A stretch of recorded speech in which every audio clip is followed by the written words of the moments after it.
BJP বা RSS এর সংবিধানে কোথাও দলিতদের সম্মান জানানোর বিষয়টি নেই। আমাদের ভুলে গেলে চলবে না যে রোহিত ভেমুলার কি হয়েছিল। আরএসএস প্রধান মোহন ভাগবত বহুবার বলেছেন যে তিনি সংরক্ষণ তুলে দিতে চান। আরএসএস একটা ব্রাহ্মণ্যবাদী সংরক্ষণে বিশ্বাস করে, যে ব্রাহ্মণ্যবাদে এই অনুষ্ঠানে ব্রাত্য বসু বলছিলেন না, শুধুমাত্র ব্রাহ্মণদের, চিৎপাবনী ব্রাহ্মণদের তাদের প্রভাব থাকবে। ফলে ব্রাহ্মণদের যে কথা আরএসএস বলে সেই ধারাকে ওই রাজ্যে অনুসরণ করা হয়েছে।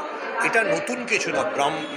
আবারও বলছি, আরএসএস বা বিজেপি দল হিসেবে, সংগঠন হিসেবে দলিত অনগ্রসরদের কোনো জায়গা দিতে চায় না।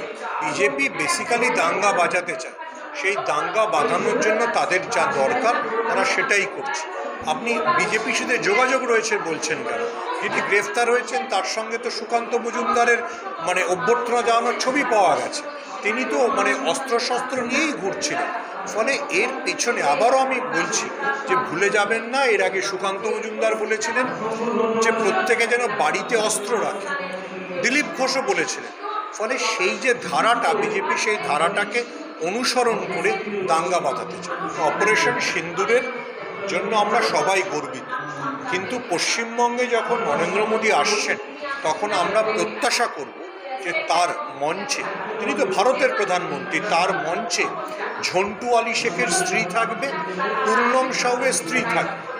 কারণ পূর্ণম সাউই তো একমাত্র জওয়ান যিনি পাকিস্তানে 21 দিন আটকে ছিলেন। পূর্ণম সাউয়ের স্ত্রী রজনীর বাড়িতে গিয়ে যদি কেউ সিঁদুর পৌঁছে দিতেন আমি বুঝতাম। বাকি যা কিছু হবে, কোনো মহিলাকে, অনিচ্ছুক মহিলাকে সিঁদুর দান করাটা সামাজিকভাবে অপরাধ। এইটা যতক্ষণ না বিজেপি নেতাকর্মীরা বুঝবেন ততক্ষণ তারা আসলে মহিলা ভোটকে আরও দূরে ঠেলে দেবে। এবং বিজেপির মুখ্যমন্ত্রীদের মধ্যে একটা লড়াই আছে, কে বেশি হিন্দুত্বের আইকন হবে, কে বেশি দাঙ্গা করে। যোগী আদিত্যনাথের সঙ্গে এখন পাল্লা দিতে চাইছেন হিমন্ত বিশ্ব শর্মা। তিনি এর আগে মেঘালয়ের একটা বিশ্ববিদ্যালয়ের যিনি আচার্য, মালিক, তাকে গ্রেফতার করেছিলেন শুধু জল ছাড়ার জন্য। হিমন্ত বিশ্ব শর্মা ভাবছেন যে অমিত শাহর পরবর্তীকালে তিনি কেন্দ্রের স্বরাষ্ট্রমন্ত্রী হবেন, তিনি নরেন্দ্র মোদীর রাজনৈতিক উত্তরাধিকারী হবেন। ফলে দাঙ্গা করার ক্ষেত্রে হিমন্ত বিশ্ব শর্মা আর যোগী আদিত্যনাথের মধ্যে লড়াই চলছে। কোনো সুস্থ মুখ্যমন্ত্রী যিনি প্রশাসন চালাতে চান তিনি তো বলবেন না। বিজেপি নিজের কবর নিজে খুঁড়ছে।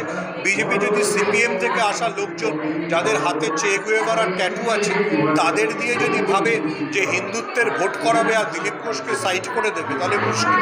আমাদের মনে রাখতে হবে যে দিলীপ ঘোষ কিন্তু মমতা বন্দ্যোপাধ্যায়ের ডাকে একটা হিন্দু মন্দিরের উদ্বোধনে গেছিলেন। ফলে দিলীপ ঘোষকে সাইডলাইন করা মানে কিন্তু বিজেপি নিজের কোর ভোট ব্যাংক হিন্দু ভোটকে উপেক্ষা করছে। আল তামার রেস্টুরেন্ট এবার নিবড়াই, সম্পূর্ণ শীততাপ নিয়ন্ত্রিত, অত্যাধুনিক সুসজ্জিত রেস্টুরেন্ট। এখানে থাকছে আরাবিয়ান মান্ডিতে বসে লাঞ্চ এবং ডিনারের সুযোগ। বিভিন্ন ধরনের খাবারের পসরা নিয়ে হাজির আল তামার রেস্টুরেন্ট। যে কোনো অনুষ্ঠানের জন্য বুক করতে পারেন, থাকছে কনফারেন্সের সুবিধা। আমাদের ঠিকানা নিবড়া, হারুন মার্কেট, ডোমজুর। যোগাযোগ করুন 9123608838। আরাবিয়ান মান্ডির স্বাদ গ্রহণ করতে হলে আপনাকে আসতেই হবে আমাদের রেস্টুরেন্টে। তাহলে আর দেরি কেন?